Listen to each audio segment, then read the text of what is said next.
예수님께서는 오늘 요한복음 15장 4절 말씀에 보면 이렇게 말씀하고 계시죠. 내 안에 거하라, 나도 너희 안에 거하리라.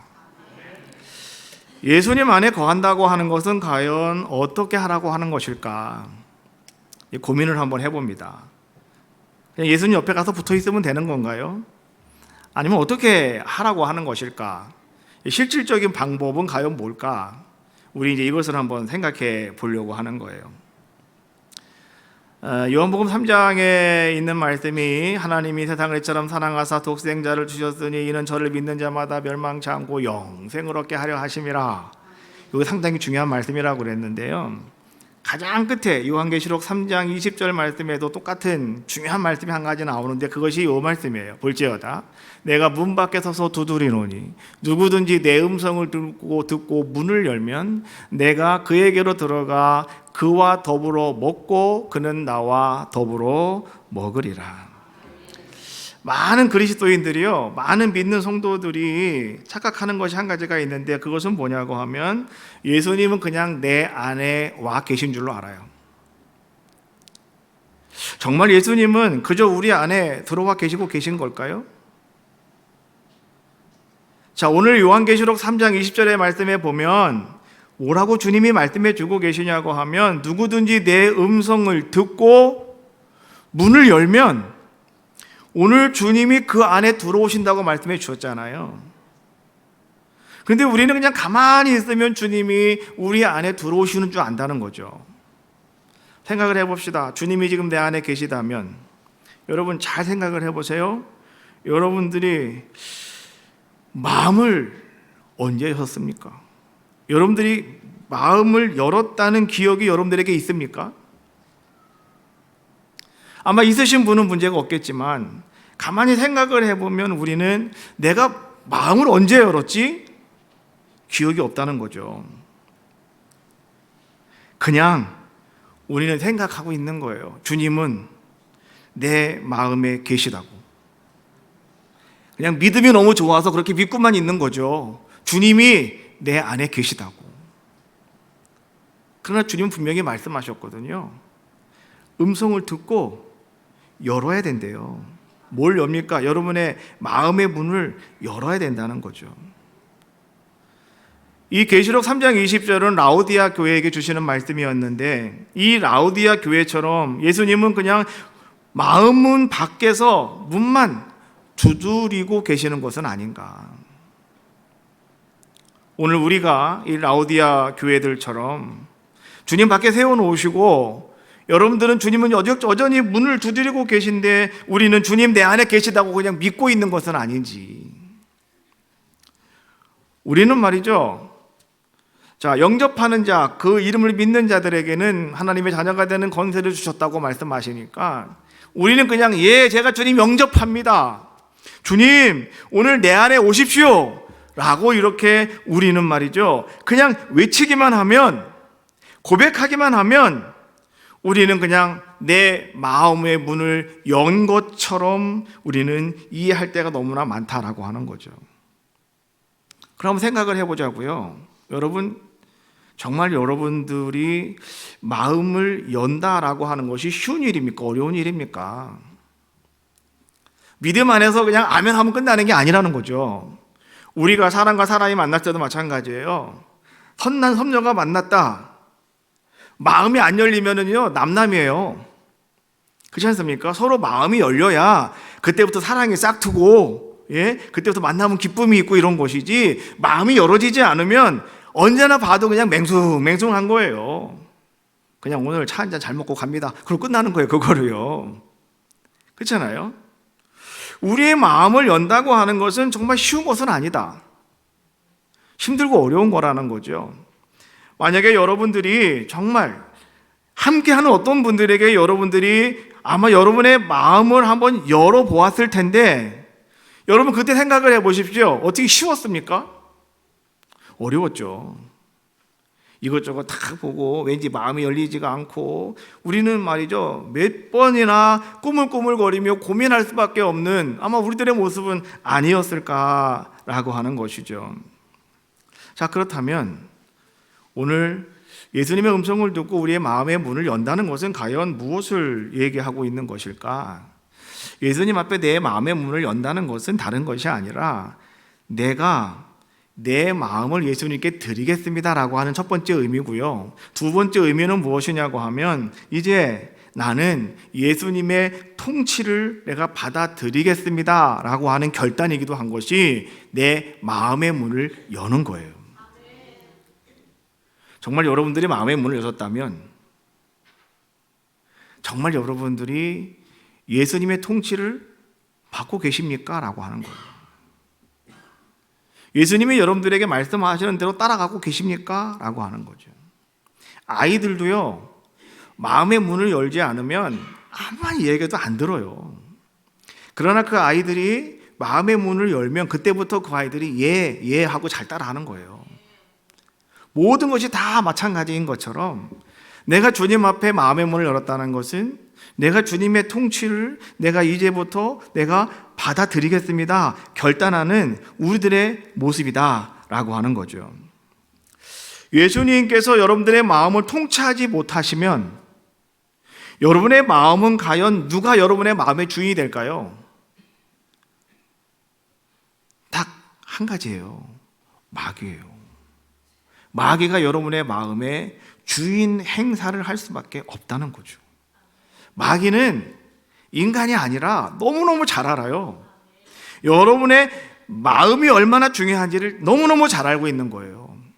그래서 오늘 우리의 마음을 지배하면서 정말 여러분들이 주님을 진정으로 마음에 영접하지 못하도록 여러분들을 방해하고 여러분들을 유혹하는 것이 바로 사탄이요 마귀라는 거죠.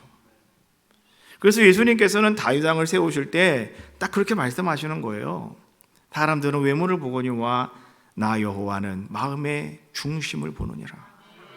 오늘 주님은 우리의 중심을 보신다고요. 그 중심이라고 하는 것은 다른 말로 말하면 영이라고 그랬잖아요. 예? 하나님께서 우리에게 넣어주신, 하나님께서 우리에게 본래 주셨던 아름다움, 이러한 것을 주님은 보신다라고 말씀해 주고 계신 것처럼 오늘 우리는 말이죠, 늘 그런 사람이 되셔야 된다. 그런 성도가 되셔야 된다. 그래서 바울은 일찍이 우리에게 이렇게 말씀하셨어요. 에베소서 5장 14절 말씀해 보니까 잠자는 자여 깨어서 죽은 자들 가운데서 일어나라. 그리스도께서 너에게 비추이시리라. 우리는 늘 잠을 자고 있는 것 같아요. 우리는 늘 죽어 있는 것 같아요. 그래서 어떻게 하라고 말합니까? 깨어나시랍니다. 일어나시랍니다.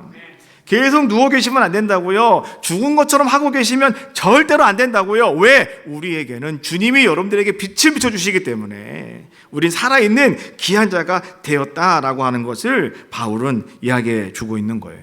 그래서 오늘 주님은요, 우리들을 주목하고 계시는데 엄격하게 말하면 무엇을 주목하고 계시느냐? 여러분의 마음을 주목하고 계시는 거예요.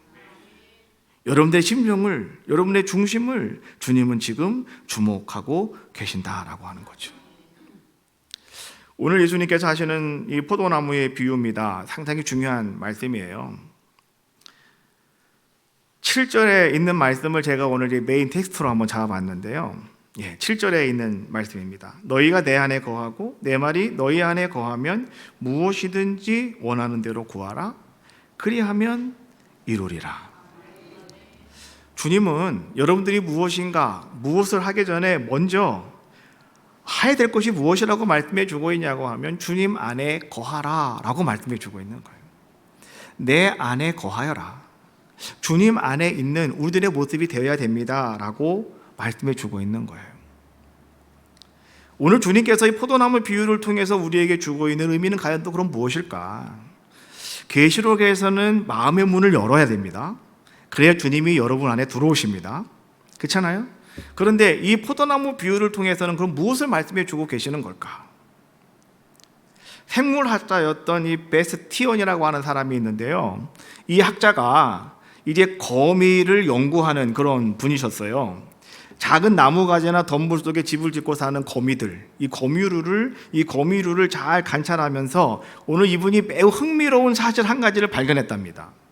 그것은 뭐냐고 하면 이 거미들이 이제 나뭇가지나 덤불 속에 이렇게 거미줄을 쳐놓고 말이죠. 이렇게 있지 않습니까? 그런데 새끼를 날 때는, 새끼를 부화할 때는 어디에서 새끼를 이제 부화하냐고 하면 울타리 속에 들어가서 새끼들을 거기다가 이렇게 부화를 한답니다.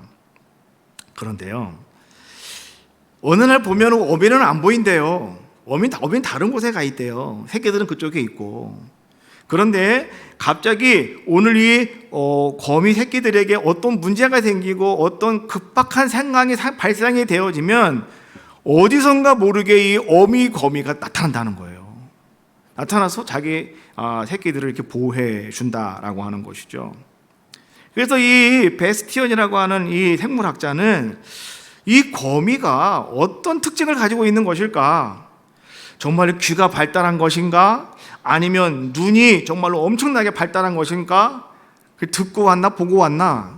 도대체 어떻게 왔는가? 이것을 가만히 이제 이분이 더 주의 깊게 관찰을 하기 시작했다고 그래요. 그러다가 놀라운 사실을 발견한 것은 뭐냐고 하면 이 어미 거미와 새끼 거미 사이에는요, 눈에 잘 보일까 말까 하는 아주 작은 실선 같은 비단줄 같은 줄 하나가 다 끈이 연결되어 있더라는 거예요.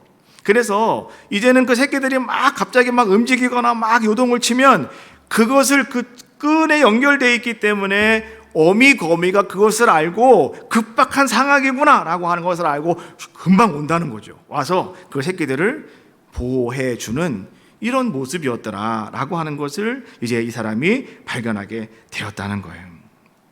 가느다란 줄을 통해서 연결되어 있음으로 말미암아서 엄마 거미는 아기 거미의 위급한 상황을 알게 되었다라고 하는 거죠.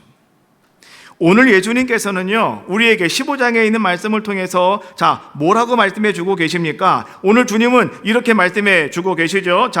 뭐라고 말씀하셔요? 나는 참 포도나무요, 너희는 가지라 라고 말씀해 주고 계시죠. 5절에 있는 말씀이죠. 나는 포도나무다, 너희는 가지다. 이게 무슨 얘기일까요? 우리는 예수님의 붙어있는 자들의 모습이다.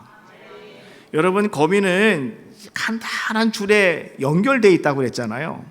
근데 우리는 연결되어 있는 게 아니라 아예 붙어 있다는 거예요. 이게 얼마나 아름다운 모습입니까? 얼마나 귀한 아름다운 모습이겠어요. 그래서 오늘 주님께서는요, 이렇게 우리에게 말씀하고 계시는 거예요. 너희가 내 안에 거하면, 이런 말씀은 오늘 여러분들은 우리 주님께 딱 붙어있는 자들의 모습이기 때문에 오늘 주님이 여러분들의 모든 세세한 모든 것들을 다 관찰하고 계시고 다 알고 계시다라고 하는 것을 이야기해 주고 있는 거예요. 주 안에 있는 사람은 그래서 하나님과 붙어 있기 때문에, 어찌 보면 하나님과 연결되어 있기 때문에 그 사람은 복을 받게 되는 거예요. 예수 믿으면 복 받는다, 여러분 틀린 말 아니죠. 하나님 믿으면 복 받습니다, 틀린 말 절대 아니에요. 왜요? 하나님이 복을 주관하시는 분이기 때문에 그래요. 이삭을 보니까 흉년이 되어서 정말 이 땅을 옮길 수밖에 없어요. 아무것도 자라지도 않아요. 싹도 안 나와요. 그런데 하나님께서 이삭에게 그곳에 머물면 어떻겠니? 라고 말했을 때 이삭이 예, 알겠습니다 하나님. 그런데 그 흉년의 땅이었고요, 뭐 하나 열매도 맺히지 않는 곳이었는데 오늘 그곳에서 하나님께서 이삭에게 복을 주셨더니 그 흉년의 해에 농사를 졌는데 씨를 뿌렸는데 글쎄 거기서 100배의 열매를 거두게 되었대요. 할렐루야. 복은 하나님이 주시는 거예요. 여러분들의 있는 곳이 어떻든 상관없어요. 여러분이 바라보는 곳이 어떻든 상관없어요. 여러분들이 있는 그곳이 어떤 상황이든지 간에 여러분 환경 탓할 필요가 아무것도 없는 거예요. 중요한 것은 하나님이 여러분들에게 복을 주시면 돼요. 복을 받는 사람은 어떤 사람이냐? 주 안에 있는 사람이에요. 다시 말하면 하나님과 연결되어 있는 사람, 주님과 붙어 있는 사람, 오늘 이런 사람은 그냥 복을 받게 되어 있다라고 하는 거죠. 야곱이라고 하는 사람이 고향을 떠나 이제 외롭게 광야에 혼자 누워 잠을 자고 있을 때였습니다. 여러분 잘 알고 계시죠? 하란을 향해서 가고 있을 그때에 하나님이 이 야곱에게 찾아오셨어요. 하늘로부터 땅까지 사닥다리가 쫙 이어져 있는데 가만히 보니 천사들이 오르락 내리락 하는 모습이 보이더라는 거죠. 아니 근데 그때 하나님께서 말이죠, 그 속에서 하나님이 말씀을 하시더라는 거예요. 창세기 28장 15절에 있는 말씀인데, 내가 너와 함께 있어 내가 어디로 가든지 너를 지키며 너를 이끌어 이 땅으로 돌아오게 할지라. 무슨 얘기냐고 하면, 야곱아, 네가 어디로 가든지 내가 너와 함께 할 거야. 야곱아, 네가 어디에 있든지 내가 너와 함께 할 거야. 하나님이 야곱에게 찾아오셔서 말씀하셨다는 거예요. 오늘 이 말씀은 여러분들에게 하시는 말씀이에요. 여러분의 이름을 거기다가 두시면 돼요. 준혜야, 내가 있는 그곳에 내가 함께 한단다. 준혜야, 네가 어디를 가든 저 땅 끝에 가 있다 하더라도, 모퉁이 앞에 가 있다 하더라도 내가 너와 함께 할 거야. 하나님께서 그렇게 지금 우리에게 말씀해 주고 계시다라는 거예요. 야곱은 그 하나님의 말씀을 듣고 말이죠, 그곳에서 그 하나님을 만나고 야곱은 이렇게 얘기했습니다. 이 광야에도 하나님이 계시거늘 내가 알지 못하였구나. 야곱은 지금까지 자기 혼자 있는 줄 알았어요. 그 넓은 들에 자기 혼자 누워 있는 줄 알았어요. 자기 혼자 도망자인 줄 알았어요. 자기는 이제 인생 끝난 줄 알았어요. 나는 어쩌면 좋을까 고민하는 자의 모습이었어요. 그런데 하나님이 하시는 말씀, 야곱아, 네가 어디로 가든지 네가 어디에 있든지 내가 너와 함께 할 거야 라고 하는 이 말을 듣고, 야곱은 그곳에 하나님이 나와 함께 하심을 야곱은 깨달았다는 거죠. 그래서 야곱은 자기가 베고 있던 돌을 세워놓고 거기다가 제단을 쌓고 하나님 앞에 그는 서원을 하게 되는 거예요. 그것을 우리가 뭐라고 말해요? 베델이었다라고, 베델 이렇게 이야기하는 거예요. 야곱은 이렇게 말합니다. 28장 22절, 내가 기둥으로 세운 이 돌이 하나님의 집이 될 것이요 하나님께서 내게 주신 모든 것에서 10분의 1을 내가 반드시 하나님께 드리겠나이다 하였더라. 오늘 야곱은 하나님 나에게 말씀하신 대로요, 나와 함께 하신다고 하셨고 나를 지켜주신다고 하셨는데, 정말 그렇게 내가 하나님 몸 건강에 다시 이곳에 돌아올 수 있다면 하나님, 내가 이곳에 하나님의 제단을 쌓겠습니다. 그래서 하나님은 나중에 야곱이 돌아갈 때 뭐라고 말씀하시는지 아시죠? 야곱아, 베델로 올라가라. 하나님은요, 자기가 한 말을 다 기억하고 계신 분이 하나님이셔요. 여러분, 하나님 우습게 여기시면 절대로 안 됩니다. 여러분들이 올 초에 하나님과 약속하신 거 혹 있으세요? 하나님은 다 듣고 계셔요. 다 알고 계셔요. 그래서 야곱이 20년 뒤에 자기 집에 돌아가려고 할 때 하나님은 야곱아, 내 집으로 가라가 아니에요. 하나님은 줄기차게 계속 하시는 말씀이, 야곱아, 베델로 올라가 단을 쌓아라요. 베델로 올라가 단을 쌓아라. 왜? 네가 그렇게 얘기했잖아. 너 지금 하나님이 내가 너 지켜줬잖아. 너 지금 건강하잖아. 너 지금 거부가 되었잖아. 그러니 네가 말한 대로 베델로 올라가 제단을 쌓으라고 하나님 말씀하시는 거죠. 그래서 야곱은 그렇게 서원을 했고요. 또 한 가지는 그가 뭐라고 이야기를 합니까? 내가 다시 이곳에 돌아온다면 하나님께서 나에게 주신 모든 것 가운데 10분의 1을 내가 반드시 하나님께 드리겠나이다. 야곱이 여러분 돌아올 때 거부인 거 아시죠? 야곱이 돌아올 때 빈돈 들고 돌아온 게 아니었어요. 거부가 되어 돌아왔거든요. 근데 그곳에 10분의 1을 내가 하나님께 드리겠노라고, 제단을 쌓고 예배하며 내가 주님 앞에 고백하며 드리겠노라고, 오늘 하나님께 서원한 그것을 하나님은 이루라고 오늘 야곱에게 또 나중에 말씀하시는 그런 모습을 볼 수가 있는데요. 우리가 이 야곱의 모습을 가만히 보면서 여러분, 오늘날 우리가 하나님께 드리는 11조라고 하는 것이 어떤 의미인가를 다시 한번 우리가 정해 볼 수가 있더라고요. 야곱이 말하는 11조의 의미는 그런 거예요. 하나님이 나를 지켜주셨고, 하나님이 나를 보호해 주셨으니, 또 하나님이 나에게 많은 은혜를 주셨으니, 하나님이 나에게 주신 것 가운데 10분의 1을 내가 구별하겠나이다. 이게 11조예요. 그렇지 않습니까?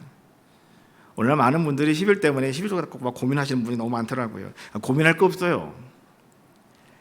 올 한 해를 가만히 돌아보시면서 하나님이 나를 지켜주셨습니까? 하나님이 여러분들을 보호해 주셨습니까? 나에게 은혜를 많이 주셨습니까? 그러면 여러분도 그렇게 신앙의 고백으로 하나님께 드리는 것이 바로 11조다. 이러한 야곱에게 하나님은 복을 주셨다는 거죠. 우리 그거 기억하셔야 되는 거예요. 주 안에 있는 사람은 또 어떤 사람이냐고 하면 늘 응답받는 사람이다. 자, 우리 본문 말씀에 보니까 무엇이든지 원하는 대로 구하라 그리하면 이루리라 라고 말씀해 주고 계시죠.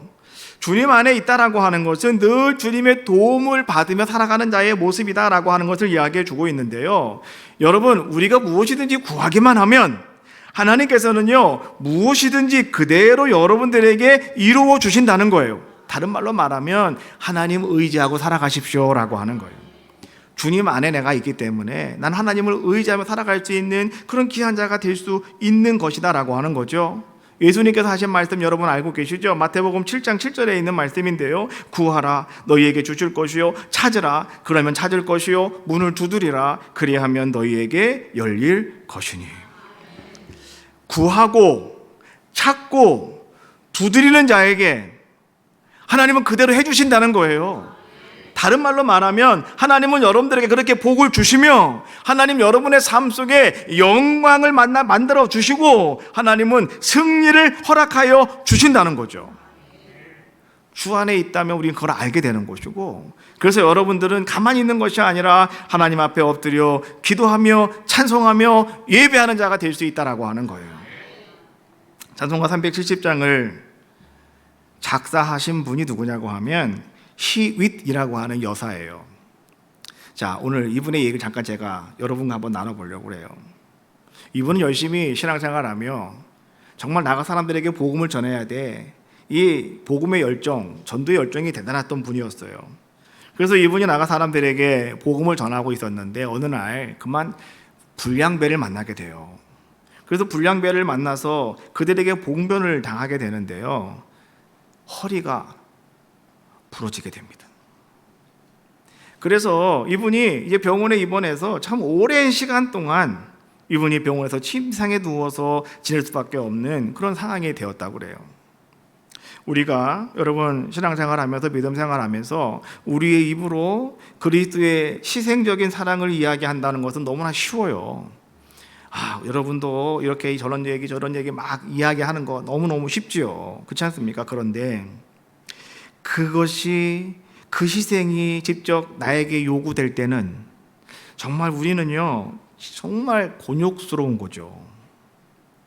만약에 쉿이라고 하는 여사는 나가 복음 전해라고 해서 내가 그래서 사랑을 가지고 나가 복음을 전하고 있다가 글쎄 깡패들한테 이 봉변을 당하셔서 이제 완전히 그냥 허리를 다쳐가지고 말이죠. 몇 개월 동안 병원에 입원할 수밖에 없는 이런 자의 모습이 되었다고 하는 거죠.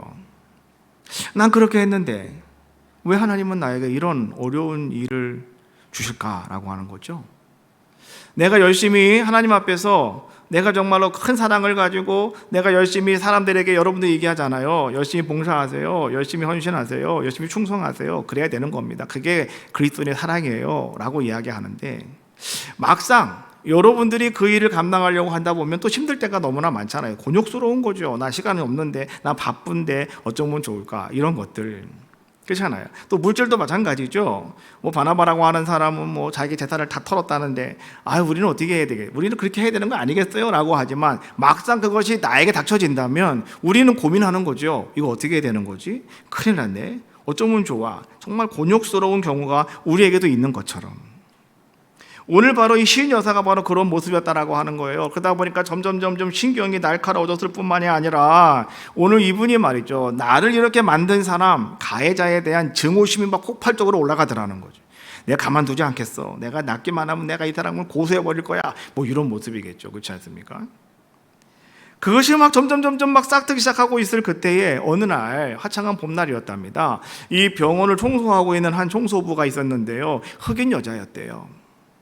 이분이 교회 이 병원에서 막 이 병실을 막 청소를 하는데 빗자루질을 하는데 말이죠. 아주 신나게 기쁘게 막 찬송을 부르면서 빗자루질을 하고 있더라는 거예요.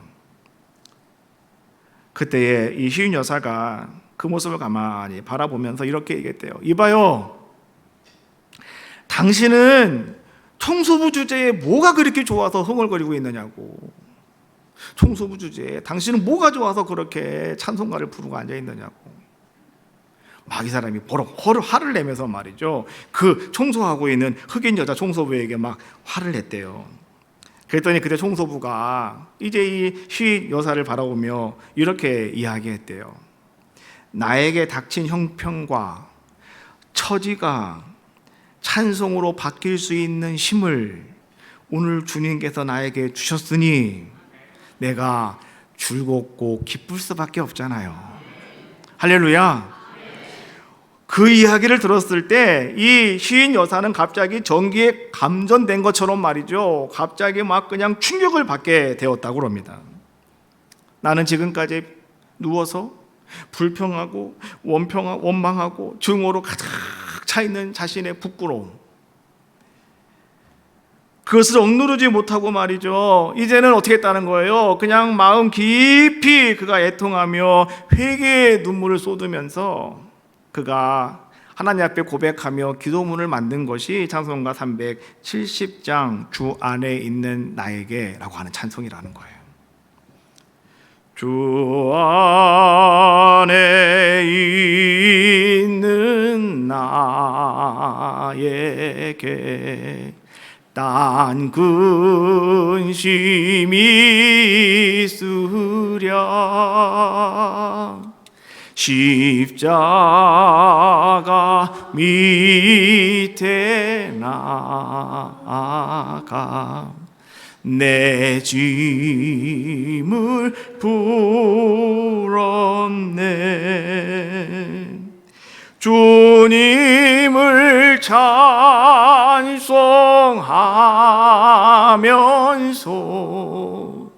할렐루야 할렐루야 내 앞길 멀고 험해도 나 주님만 따라가리. 2절은요, 그 두려움이 변하여 내 기도가 되었고 전날의 한숨 편하여 내 노래가 되었네. 4절은 내 주와 맺은 언약은 영불변하시니 그 나라 가기까지는 늘 보호하시네. 주 안에 있는 사람은 이런 고백을 할 수 있는 사람이죠. 오늘 여러분들이요, 주 안에 거하라 라고 하는 주님 말씀 들으시고요, 내가 주 안에 거하는, 주 안에 있는 자가 되기를 원합니다. 여러분, 내가 그런 사람이 되기를 원합니다. 여러분 결단하며 기도하는 귀한 시간 되어야 할 줄로 믿어요. 오늘 예수님이 여러분 한 사람 한 사람에게 주시는 말씀이에요. 내 안에 거하라.